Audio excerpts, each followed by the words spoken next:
आप सभी? I hope अच्छे होंगे, राइट। चलिए, मैं योगिता प्रजापति यूट्यूब चैनल पे आप सभी को स्वागत करती हूँ और आज मैं आपके लिए लेके एक्सरसाइज 4.2 का क्वेश्चन नंबर फर्स्ट का फोर्थ पार्ट। तो प्लीज ध्यान समझिएगा, इंपॉर्टेंट समय और साथ ही लाइक शेयर करना मत भूलिएगा। ओके बच्चों, आइए स्टार्ट करते हैं। देखिए क्या कहना है इस क्वेश्चन में, गुणनखंड विधि से निम्न द्विघात समीकरणों के मूल ज्ञात कीजिए। तो पहली बात, ये जो हमें समीकरण दिया गया है ये द्विघात समीकरण नहीं है। क्यों? क्योंकि डिवाइड में हमें 8 नजर आ रहा है, तो सबसे पहले हमें इसे द्विघात समीकरण बनाना होगा। और द्विघात समीकरण होता क्या है बच्चों? वो होता है x square plus b x plus c equals to में 0। तो आप देख रहे हैं द्विघात तो नजर आ रही है, एक्स भी नजर आ रहा है, बट अचर पद हमारा डिवाइड में है। तो यहाँ पर क्या करेंगे, हम पहले इसका डिवाइड सॉल्व करेंगे, द्विघात समीकरण लाएंगे और फिर उसके मूल ज्ञात करेंगे और मेथड होगी हमारी गुणनखंड विधि, राइट। तो आइए पहले हम इसे सॉल्व कर लेते हैं।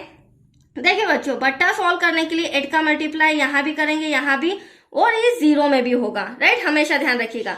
8 का 2 में करेंगे तो 8 2 16 हो जाएगा, एक्स स्क्वायर माइनस का साइन 8 का यहाँ एक्स के आगे कुछ नहीं तो 1 ले लेंगे, 8 1 8, एक्स ऐसा का ऐसा प्लस, हाँ जस्ट ऊपर नहीं होता है, ओके, इक्वल्स टू में 0। अब आप देख सकते हैं द्विघात समीकरण हमारा आ चुका है, राइट। अब हम क्या करेंगे, गुणनखंड करना है। गुणनखंड विधि क्या होती है?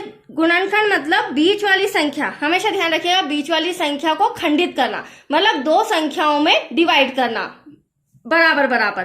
तो आप देख सकते हैं, आप बीच वाली संख्या को मैं डिवाइड कर रही हूँ, लेकिन वो कैसे करेंगे? अगर मैं आपसे पूछूं 8 प्लस माइनस करने पर ऐसी दो संख्याएं बताओ जिससे 8 आए, तो आप डायरेक्टली आंसर नहीं दे पाएंगे। दूसरी शॉर्ट ट्रिक मेरे पास ये है, आप देख सकते हैं यहाँ पर 16 और यहाँ पर 1, तो 1 और 16 का मल्टीप्लाई करेंगे तो एटलीस्ट 16 1 16। तो इस 16 का जब मैं एलसीएम लेऊंगी, हमेशा ध्यान रखिएगा, जब भी हम इस तरह से फर्स्ट और लास्ट डिजिट का मल्टीप्लाई करके एलसीएम लेंगे तो वो इजी ट्रिक है जिससे हमें पता चल जाएगा वो दो संख्याएं कौन सी है जिसको प्लस माइनस करने पर 8 आ रहा है। That's clear. अब आप देख सकते हैं 2 8 16, 2 4 8, 2 2 4, देन 2 1 2।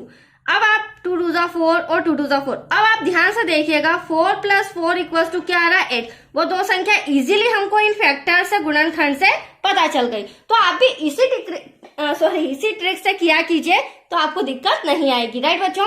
चलिए, अब वो दो संख्या रफ में क्या किए, प्लस फर्स्ट स्टेप में हम ब्रैकेट लगाएंगे, यहाँ 4x हो जाएगा, प्लस का 4x हो जाएगा, ब्रैकेट क्लोज, प्लस का 1 इक्वल टू में 0। मैंने आपको पहले ही बोला था सिर्फ बीच वाली संख्या का फैक्टर होगा, बाकी ऐसा का ऐसा रहेगा। अगली स्टेप में हम ब्रैकेट हटा देंगे, तो ब्रैकेट हटाएंगे तो आप देख सकते हैं ब्रैकेट के बाद माइनस का साइन है बच्चों, तो ब्रैकेट का अंदर का साइन क्या हो जाएगा, चेंज, माइनस है सॉरी प्लस है तो क्या हो जाएगा माइनस का, यहां तक कोई डाउट, इक्वल टू में 0। चलिए अब हम क्या करेंगे, ये हमारी फर्स्ट टर्म है बच्चों, ये हमारी सेकेंड टर्म है। अब हमें कॉमन निकालना है, क्यों? क्योंकि हमें x के मान ज्ञात करना है, दो मूल ज्ञात करना है, ठीक है। अब यहाँ पर x तो नजर आ रहा है, 2x यहाँ है, 1x यहाँ है, तो फर्स्ट टर्म में x तो आएगा, बट संख्या भी आएगी, बट छोटी संख्या, हमेशा ध्यान रखिएगा छोटी संख्या कॉमन आती। तो 4 कॉमन आ रहा है, जो 4 के टेबल में 16 भी आता है, तो हम 4 को कॉमन ले लेते हैं। 4 में क्या मल्टीप्लाई करें, 16, तो 4 4 16, और x में x का क्या, एक्स स्क्वायर माइनस। अब यहाँ से पूरा 4x बाहर आ चुका है, तो इस प्लेस पर हम क्या लिखेंगे, 1। तो 1 का 4x में मल्टीप्लाई करेंगे तो 4x। कहने का मतलब ये है बच्चों, आपको कॉमन इस तरह से निकालना है कि डिवाइस आप मल्टीप्लाई करें तो ऊपर की डिजिट आनी चाहिए। अब ये बीच का माइनस ऐसा का ऐसा। सेकेंड जो हमारी कंडीशन है, स्टेप है, उसमें से कभी भी एक्स वाई जेड कॉमन नहीं आता है, संख्या आती वो भी छोटी। तो आप देख सकते हैं 4x से छोटा यहाँ पर 1 नजर आ रहा है, 4 से छोटा, तो यहाँ पर 1 ले लेंगे।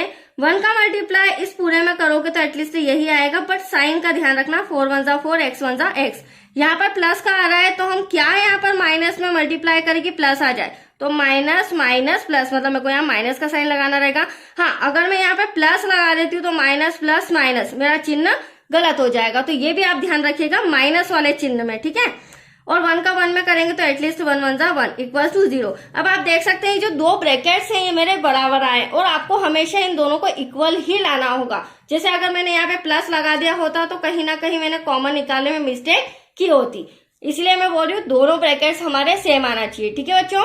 आप देख सकते हैं दोनों सेम है। अब इन दोनों में से हम एक कॉमन ले लेंगे, 4x माइनस का 1 ब्रैकेट क्लोज, और ये ब्रैकेट के बाहर आपको संख्या नजर आ रही, इसे हम ले लेंगे ब्रैकेट में, और इनका कंपेयर करेंगे हम 0 से, क्योंकि हमें क्या फाइंड करना है, एटलीस्ट मूल ज्ञात करना है, राइट। यहाँ पर भी 4x माइनस का 1 इक्वल्स टू 0। अब देखिए हमें x फाइंड करना है तो कैसे करेंगे।